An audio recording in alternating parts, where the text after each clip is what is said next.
नमस्कार। मैं हूं जेपी यादव। आप लोग के बीच एक ऐसा चैप्टर लाए हैं, एक ऐसा विषय जिसको पढ़ने के बाद आपको कहीं पढ़ने की ज़रूरत नहीं होगी। व्याकरण में एक होता है चैप्टर सर्वनाम। सर्वनाम से आप लोग परिचित हैं। पूछा जाएगा सर्वनाम क्या है, इसके भेद कितने हैं, इसको बताइए। तो आप थोड़ा कंफ्यूज हो जाएंगे, संदेह में पड़ जाएंगे कि क्या होता है, सर्वनाम किसे कहते हैं, इसके भेद कितने होते हैं। तो चलिए मैं बताता हूँ, और वीडियो को ध्यान से देख लीजिएगा, लाइक और शेयर कीजिएगा, ताकि जो भी इसके देखे सुने उसे सर्वनाम याद हो जाए। संज्ञा से आप लोग परिचित हैं। संज्ञा होता है ना, संज्ञा का अर्थ होता है नाम। कोई ना कोई, किसी न किसी व्यक्ति, वस्तु, स्थान, भाव, समूह के नाम को क्या कहते हैं? संज्ञा। मोहन, सोहन, हिमालय, गंगा, ये सब संज्ञा है। लेकिन आप अब हमें समझना है क्या सर्वनाम। सर्वनाम क्या है? तो देखिए, नाम में ही अर्थ छिपा है। सर्वनाम सभी नाम। तो जो शब्द संज्ञा के बदले, यानी सभी नामों के बदले प्रयुक्त होता है ना, उसे क्या कहते हैं? सर्वनाम। जैसे वह, तुम, मैं, ये सब किसके बदले प्रयुक्त हो रहा है? किसी न किसी संज्ञा के बदले। मैं जो होगा ना, सब किसी न किसी, मैं अपने को कह रहा हूँ ना, जेपीएमटी के लिए कह रहा हूँ। तुम आपके लिए कह रहा हूँ जो सुन रहे हैं आप।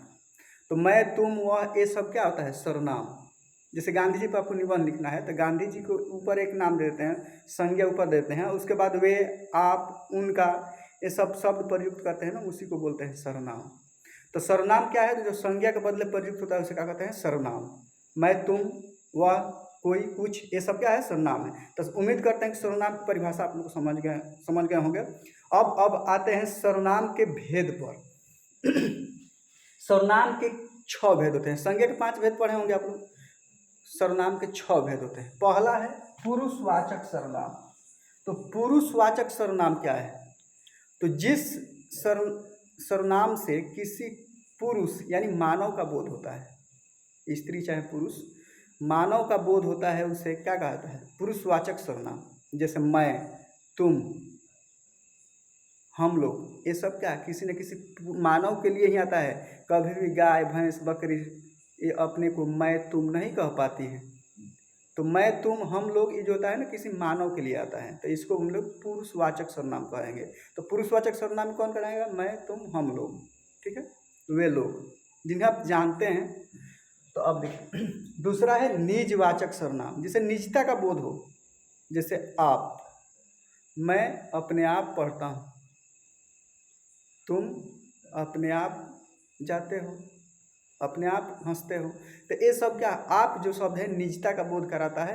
ये आप जो एक ऐसा शब्द है जो निजवाचक सर्वनाम है, इसमें एक ही शब्द है निजवाचक। तीसरा है निश्चयवाचक सर्वनाम, जिससे निश्चित वस्तुओं का बोध हो, चाहे दूर हो चाहे निकट हो, उसे आप जानते हैं। यह कलम क्या है? इसको हम जानते हैं, यह कलम। वह लड़का, वह गांव, ये सब क्या है? निश्चित, जिसे हम जानते हैं, तभी तो कह रहे हैं वह, यह। तो जिससे निश्चित वस्तुओं का बोध हो, उसे हम कहेंगे निश्चित, निश्चयवाचक सर्वनाम कहेंगे। ठीक है। अब एक होता है अनिश्चयवाचक सर्वनाम। अनिश्चयवाचक, जिससे अनिश्चित वस्तुओं का बोध हो। वस्तुओं का तो बोध होगा, लेकिन अनिश्चित वस्तुओं का जान नहीं पाएंगे क्या। जैसे कोई आ रहा है। कौन आ रहा है भाई? कोई आ रहा है। कुछ खा लो, क्या खा लो? सेब खा लो, आम खा लो, या रोटी चावल खा लो, क्या खा लो, या जलेबी खा लो। तो कुछ खा लो, कोई कोई तो कुछ खा लो। कोई आ रहा है, संदेह आ रहा है, कौन आ रहा है? कुछ खा लो, तो क्या खा लें? अनिश्चित वस्तुओं का बोध हो रहा है, तो इसको हम बोलते हैं अनिश्चयवाचक सर्वनाम। ठीक है। पांचवा है संबंधवाचक सर्वनाम, जिसे संबंध का बोध हो। जैसे जो, सो, जो और सो, जो और सो, इसमें शब्द जो होता है ना, संबंधवाचक है। जैसे जो मेहनत करेगा सो सफल होगा। ठीक है। तो इस संबंध, रिलेशन का बोध कराता है। चाहे मेरा, तुम्हारा, मैं से मेरा बना है, तुम से तुम्हारा बना है, तो ऐसे भी शब्द क्या कहलाता है? संबंधवाचक सर्वनाम कहलाता है। यह मेरा कोचिंग है, वह तुम्हारा गांव है। तो इस तरह का इस संबंधवाचक सर्वनाम में आएगा। इसमें जो, सो, मेरा, तुम्हारा ही सब आ जाता है। ठीक है। हालांकि मूल में जो और सो को ही माना जाता है। मेरा तेरा जो है व्युत्पन्न शब्द है, मैं और तुम से। अब लास्ट है प्रश्नवाचक सर्वनाम। प्रश्नवाचक, जिसे प्रश्नवाचक शब्द का बोध हो, जैसे कौन, कौन कौन आ रहा है, तो ये प्रश्न कर रहा है। कोई आ रहा है, ये प्रश्न नहीं है। कोई आ रहा है, ये प्रश्न नहीं है। कोई आ रहा है प्रश्न नहीं है, लेकिन कौन आ रहा है प्रश्न है। ध्यान से समझिए। कोई आ रहा है अनिश्चित, अनिश्चयवाचक सर्वनाम है। कौन आ रहा है प्रश्नवाचक सर्वनाम है। तो कौन जो होता है ना प्रश्नवाचक सर्वनाम है, और कोई अनिश्चयवाचक सर्वनाम है। तो उम्मीद करता हूं कि आप लोग सर्वनाम समझ गए होंगे। सर्वनाम के 6 भेद हैं: पुरुषवाचक, निजवाचक, निश्चयवाचक, अनिश्चयवाचक, संबंधवाचक, प्रश्नवाचक। ये समझ में आ गया होगा आप लोगों को। बहुत बहुत धन्यवाद। वीडियो को लाइक कीजिए, शेयर कीजिए और चैनल को सब्सक्राइब कर लीजिए। बच्चों से सब्सक्राइब करा लीजिए ताकि देखकर वीडियो से वे लाभ उठाएंगे।